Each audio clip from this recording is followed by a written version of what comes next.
ஆதபக அஸ்ய அஸ்தீதி ஆதபி என்ற சமாசத்தினால் கிரண சமூகங்களோடு கூடியவன் என்ற பொருளாகிறது.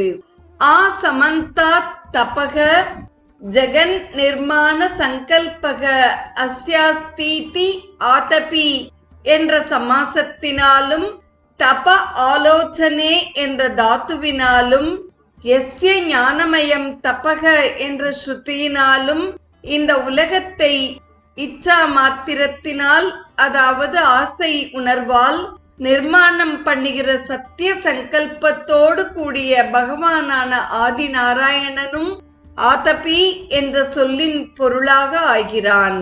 தாபாம்சி சர்வாணி ச யத்வதந்தி என்ற வேத வாக்கியத்தினால் ஆ சமந்தாத் 4 பக்கத்திலும் தபக மகர்ஷிகளுடைய உக்கிரமான தவம் எந்த பரபிரம்மத்தினுடைய சாட்சாத்காரத்துக்காக ஏற்பட்டதோ அந்த பரபிரம்மமும் ஆதபி என்ற பதத்தினால் சொல்லப்படுகிறான்.